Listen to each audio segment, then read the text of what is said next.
মদ্যপ অবস্থায় বাবা মাকে মারধর এবং ঘরের জিনিস চুরির অভিযোগ উঠল একমাত্র ছেলের বিরুদ্ধে। সুবিচার পেতে থানায় অভিযোগ দায়ের আক্রান্ত মায়ের।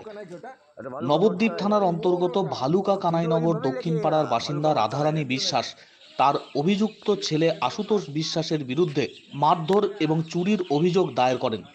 জানা গিয়েছে, নবদ্বীপ থানার অন্তর্গত ভালুকা কানাইনগর দক্ষিণ পাড়ার বাসিন্দা কৃষক বৃদ্ধ আনন্দ বিশ্বাস স্ত্রী রাধারানী বিশ্বাসকে নিয়ে বাড়িতে আলাদা বসবাস করেন। এক প্রকার কর্মহীন বিবাহিত ছেলে আশুতোষ বিশ্বাস দিনের পর দিন মদ্যপানের জন্য বাবা মায়ের উপর চাপ সৃষ্টি করে টাকা পয়সার জন্য।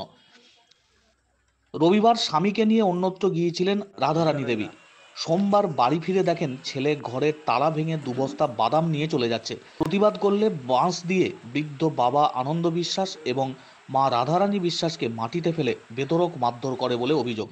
এরপর বৃদ্ধ স্বামীকে নিয়ে হাসপাতালে চিকিৎসা করিয়ে নবদ্বীপ থানায় অভিযুক্ত ছেলে আশুতোষ বিশ্বাসের নামে অভিযোগ দায়ের করেছেন। মদ খেয়ে অত্যাচার করে, সব বেচা কেনা করে, মারধর করে। ওই মদ খেয়ে এসে ওইগুলো হামদাম করবে, সব বিক্রি করে দেবে। কি চুরি করেছে? বাদাম 2 বস্তা। প্রতিবাদ করছি, তার জন্য আমাদের মেরেছে।